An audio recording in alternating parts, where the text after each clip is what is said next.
Everybody, how's it going? It's your host, Chris Flowers. Here's the deal.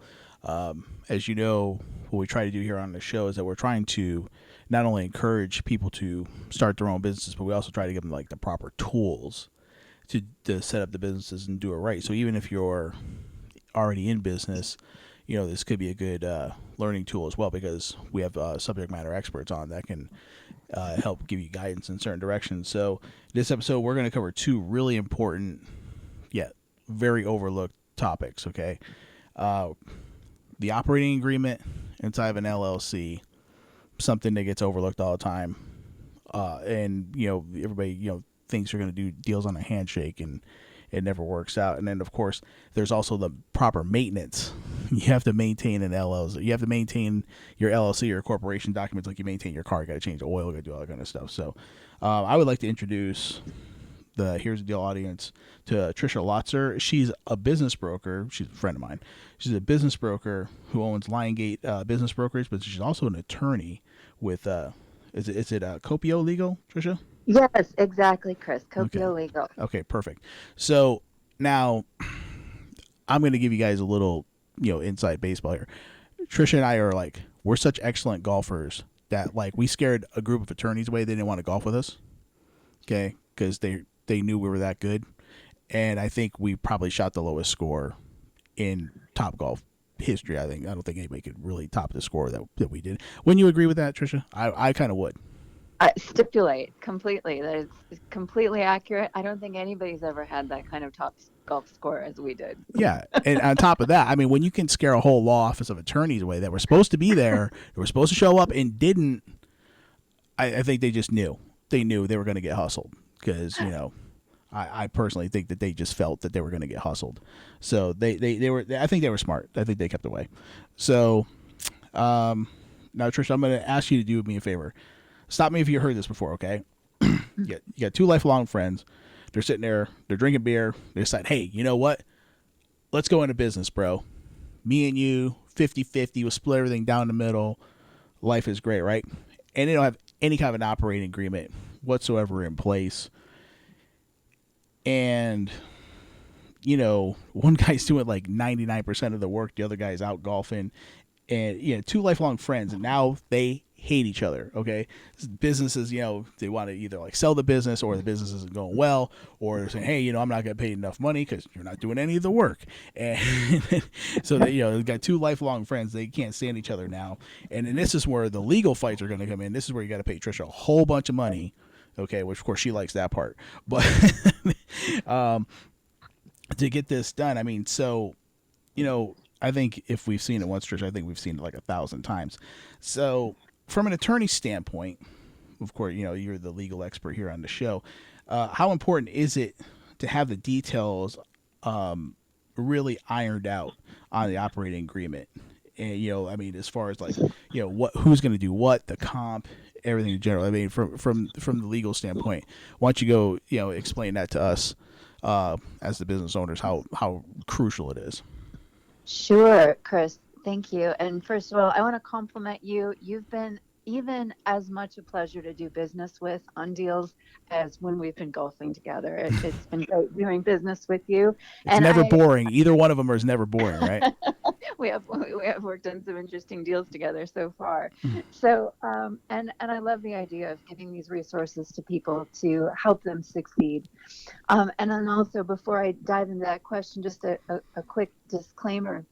Consider this friendly advice. Well, I am an attorney. It's not legal advice because it's not specific to anybody's case, but it's general friendly advice I give to a friend, and advice I enjoy talking to you about, Chris. So I heard a lot in your question, and I'm going to start by unpacking it with, you're totally correct. It's super important to have an operating agreement, including but just not limited to compensation. But I have heard the very fact scenario that you're mentioning. I've heard it. I've worked on deals this week that match that scenario. So it's really important to have things in writing. And But that's not just the only thing to have in an operating agreement. Do you want me to go on with what they might want to have in an operating agreement besides Well, that?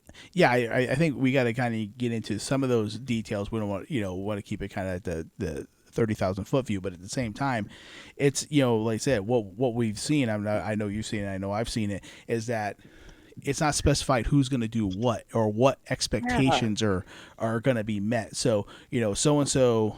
If you have two partners, you'll say, okay, we're agreeing to, okay, you're going to handle this portion of the business. You're more the books hmm, portion of the business. I'm more the sales portion of the business, or whatever. And you are going to be expected to perform at X level. I'm going to do Y level, and our goal is to, you know, maybe sell the company at 10 times X or whatever, and how we're going to split that when that happens, and so on. And if there is a breakup, who's going to get what assets. And I mean, usually exactly. none of that is spelled out anywhere, and it occurs into this whole legal battle of who's supposed to get what. And oh, we're supposed to be 50-50, and like, you haven't done any of the work, but all that kind of stuff. So Yeah, you're exactly right. There are so many things that are helpful to have in an operating agreement, including, as you mentioned, preparing for, if they sell the LLC, or spousal disclaimers and estate planning terms. There's a reason that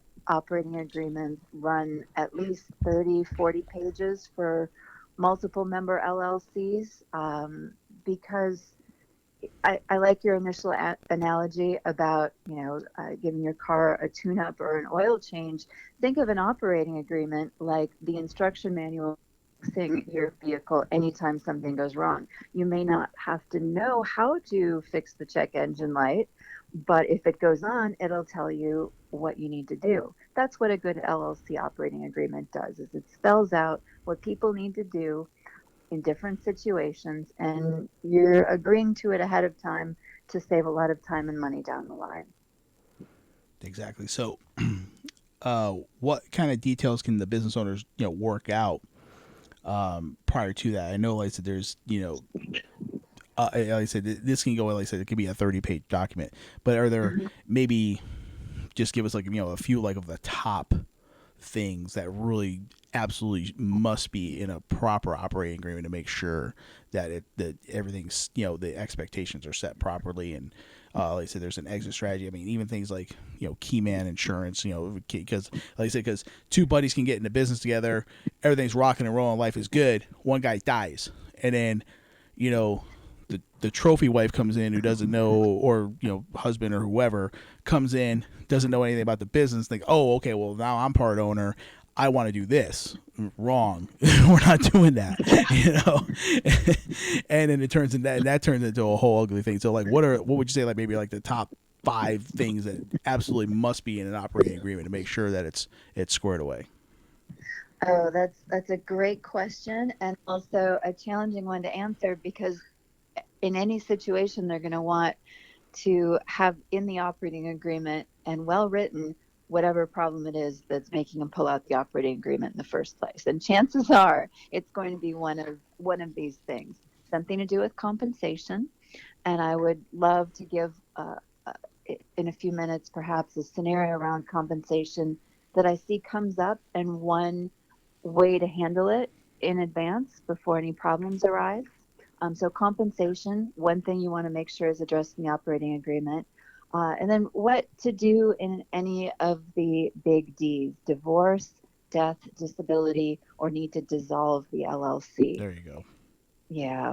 And then you mentioned, spousal disclaimers. If something happens to one of the owners, all of a sudden you could be running it with somebody's spouse or family member, or, um, and Kids, there's a way or to yeah, handle. yeah. Yeah. And if that's not what the parties intend, it can be a very uncomfortable situation. Um, in addition, I like to include the party's choice of mediation, arbitration, or litigation. Kind of the default is, if it's not mentioned, you guys are potentially subject to litigation. But I think a lot of people would agree that it's nice to have a mediation and arbitration clause in the LLC operating agreement, so everybody can have an arbitration instead of having to show up in county court. Yeah, that's excellent. So, um, yeah, like I said, what was it again? What was how many was it? Three or four D's, or what were those again? Those are great. Oh, yeah, four. It's a divorce, death, disability, or dissolving the LLC. Yeah, those are awesome. Yeah, those are, like I said, those should be some of your top things, because that can get into a, that could cover, quite a bit of the problems that we see a lot in these LLCs. So, and then once a company's up and running, like, okay, you got, a couple people, a couple ladies, running a shop or something like that, or and then as things start growing and progressing, things like that, wouldn't you also recommend maybe updating the operating agreements? Because now we're talking about, maybe we're going to start getting into like profit sharing and things like that. So isn't that something you should occasionally take a look at and get tuned up, as we were talking about? Absolutely. Ideally, you're going to schedule an annual meeting, and that's a great time to check in on different things and updating any exhibits that are supposed to be updated in the operating agreement, or scheduling a check in call with your attorney. I like to encourage my clients to check in with me, especially if things are going great, once a year. And I say especially because sometimes situations around who owns what come up when the company starts to make a lot of money. Mm-hmm. So check in with me and we can make sure that everything is still up to date. And if there are any additional agreements, there are other agreements that are very important to have for your LLC, that are outside the scope of our focus of this chat about LLCs and operating agreements.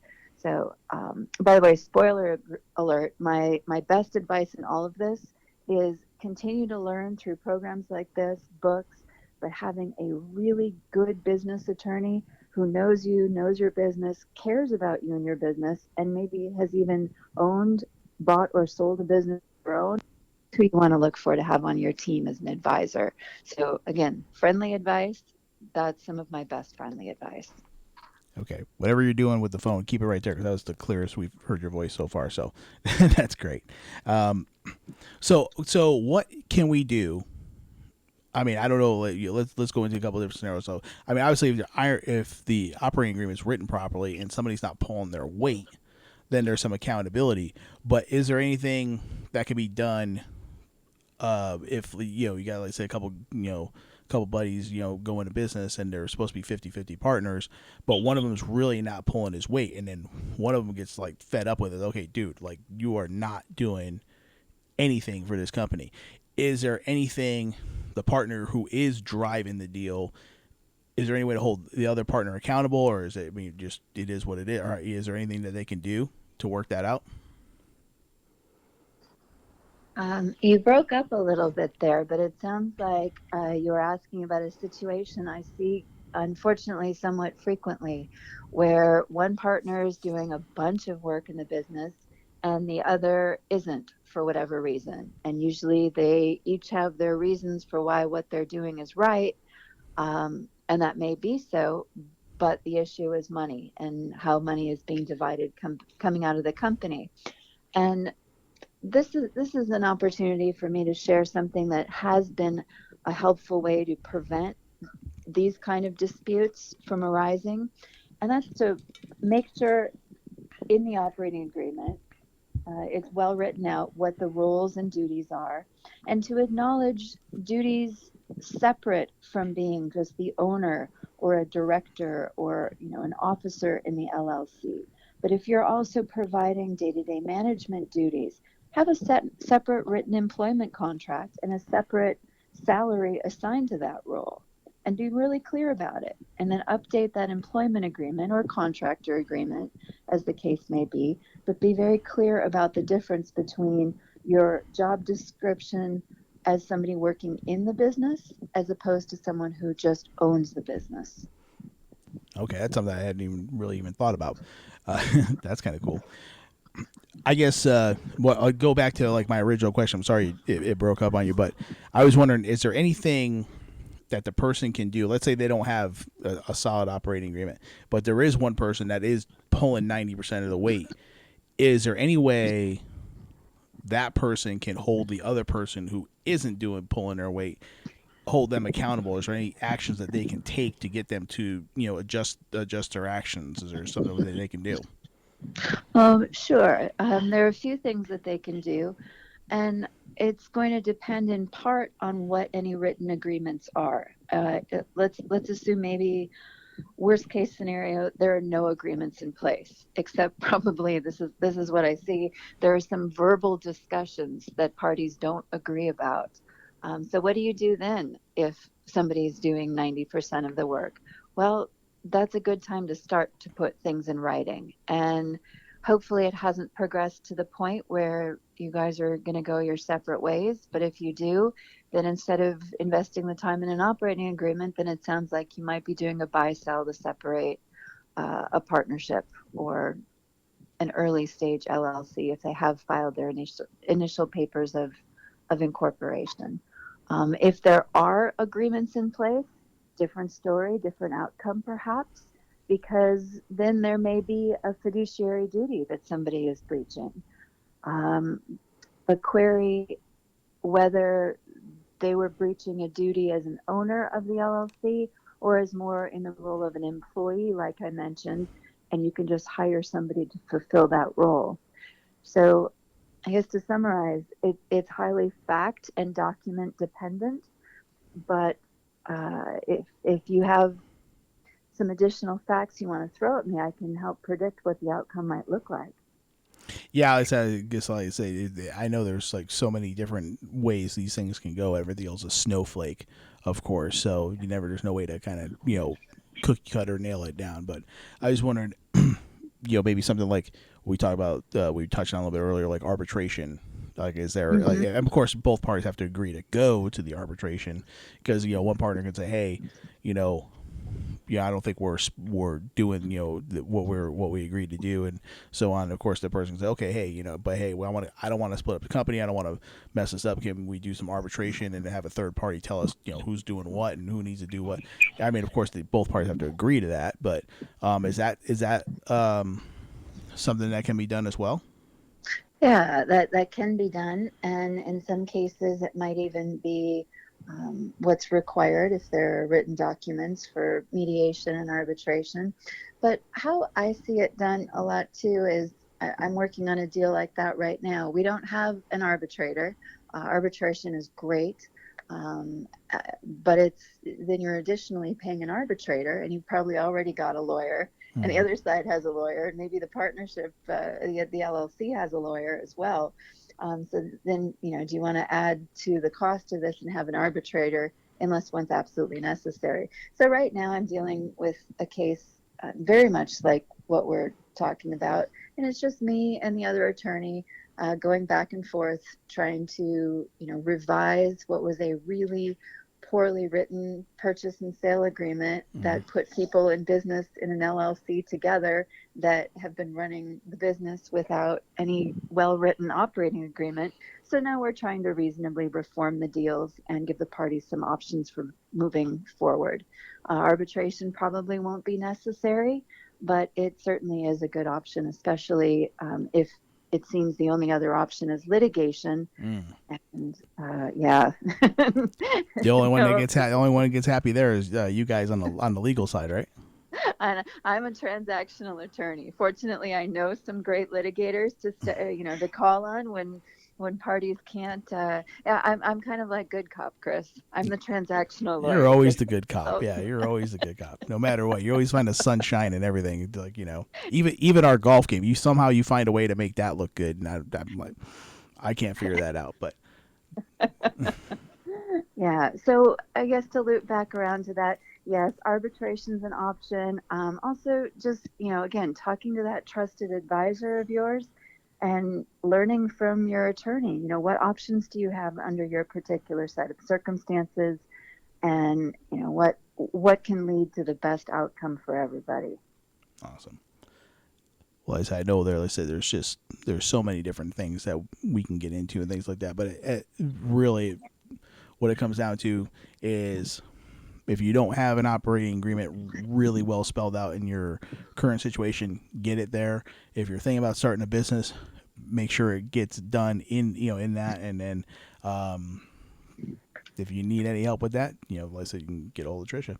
But one thing, again, another area that you and I have both seen a lot as well, and again, let's say it goes back to the car analogy of like not changing your oil, things like that, is maintaining the LLC. Because for people that may not know what what an LLC is really designed for, really an LLC is designed for to limit your personal liabilities, so that way things that are business assets stay in the name of the business, and things that are personal assets stay out of that and stay in the personal side.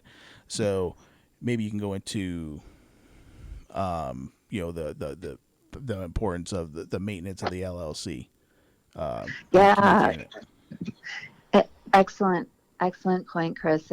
It's one thing, just to do the initial filing. That's just the start of the LLC, and hopefully you're doing the operating agreement about the same time as you're filing the initial paperwork and agreeing on all those details. But it's important to have other things in place early on, including adequate funding, opening up a separate bank account, getting an EIN, and having this LLC, this limited liability company, this entity operating separately from you on and your personal affairs and your expenses. It's important that it has a separate a separate set of books, Mm-hmm. and also in my practice I like to give checklists and action items that people can do at yearly basis, so they know they're maintaining the LLC properly. Yeah, it's excellent, and that is something. When I had my friend Adam on, who's a CPA, we kind of touched on some of those things as far as like commingling funds and make sure you're not, paying your grocery bill out of the business account and things like that. So, Right? oh, Yeah. Don't commingle funds. And also, if you have to, I mean, few people sign checks, but signing documents, whether electronically or hard copies, signing on behalf of the LLC instead of personally. mm-hmm, mm-hmm.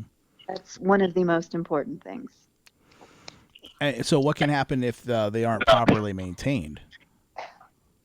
Well, there's always the chance that you hear about the phrase piercing the corporate veil, that if you end up in a dispute with a creditor who normally wouldn't be able to go after your personal assets because it's a business expense, they might be able to attach your personal assets. What I see, and that's kind of the textbook answer, right? But what Mm-hmm. I actually see happen more in my practice is that it isn't a creditor coming after somebody saying you weren't honoring and maintaining the LLC properly. It's one of the LLC owners who Really, wants his partner out. Yes, really.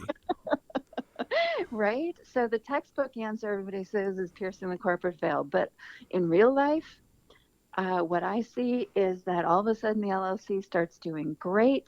One partner doesn't like the way the other partner or the other four or five number of however many owners there are, and they want more control. They want more ownership and control of the business, if not the entire business. And they will look for a Wow. reason like that to push the other parties out. And in some cases, Chris, it's justified. Going back to the scenario of the one person who's doing 90% and the other party who really isn't doing any. Mm-hmm. So that is why it's so important to have the LLC operating agreement and to be maintaining it and to be referring to it and to have everybody reasonably keeping up with the duties that they've agreed to assume. Yeah, I know that's awesome, and I find it was kind of funny. Popped in my head was I don't know if you watched the Big Bang Theory, and and Sheldon is always pulling out like the roommate agreement and things like that, and going into all the clauses. Anybody's ever seen the Big Bang Theory, it's crazy. Like I said, me and my son like love that show, but That sounds brilliant. Yes, yes, it is kind of like that, and it's a little bit also like in case of emergency, break glass. mm-hmm. Um, that most of the time you're not going to, if everything's going well and nobody's having a problem, you're not going to pull out the operating agreement, except if you're an A+ student, like once a year to look over everything and talk to your lawyer about it. Otherwise, you will only pull it out when you have a problem and you're reviewing it with an attorney because of the problem. So I think you would pull it out like a lot because I sent Trisha over some questions before the show, like, hey, the different things I wanted to cover, and of course she filled everything out like so meticulously, and then like that, I was like, really, like, like apparently, you know, we're like really super casual on Here's the Deal. You know, I'm not, this is not like, you know, Rush Limbaugh or Sean Hannity or anything. This is like, you know, we're just kind of kicking it back and forth, things like that. I mean, she like spelled out every little thing of it. This, like, you know, to all these answers. It's kind of funny. Like I said, so I started laughing at myself. So you would do that. I could see you pulling that out. All that you would pull the Sheldon Cooper. You'd be pulling that thing out just to make sure. well, I will say this: I do still have a business, Yes, you do. and yes, and I'm the only owner, but I still have an operating agreement for that business. And there, so it's not just for multiple members. And I actually do my best to practice the advice that I preach. You know, as a business owner and a business attorney, I know there are so many details to take care of, and you can't do everything at once. But legitimately, the operating agreement, having it done well at the beginning by somebody who really knows what they're doing, and maintaining it is some of the most just important, solid things for your business. No, that's cool. And it's important, like I said, because I know, like, even, you know, I honestly, you know, being a one person owner myself, I was like, wait a minute, I never even thought about that. You know, just be, you know, it's like, wow. I mean, again, it's that again. That's why we have you on the show. It's great. So could get me thinking about a bunch of different things too, other than Big Bang Theory. So, And golf. and golf. Yeah, I believe me, I try to forget about golf all the time as much as I can. It's still like a nightmare for me, but we'll figure it out. So, is there anything, you know, maybe that you're kind of, you know, wanting to talk about that we haven't covered yet? That's, you know, kind of another like really good nugget that we can, you know, give to the either current business owners or aspiring business owners listening to the show. Yeah. Let me run through a quick list, since you've already revealed that I sent you my answers, which we've kind of just covered on some of these points today. Mm-hmm. But I want to make sure that people know that, generally speaking, we're talking about LLCs. They apply to corporations as well, and that's a whole nother discussion we could have at some point. You know, whether you want an LLC or a corporation, and you're at that point in the process. There's some pros and cons for each. And Mm-hmm. keep in mind that the tax and tax election are separate from legal formation and maintenance. Um, Watch out for deadlocks. If you've only got one other LLC owner, if you're 50-50, plan ahead on if you guys are at an impasse, what's Oh going to happen. yeah, that's a Yeah, big one. yeah, it is a big one. That's Wow. something that ends up people, giving me a call, as does this one.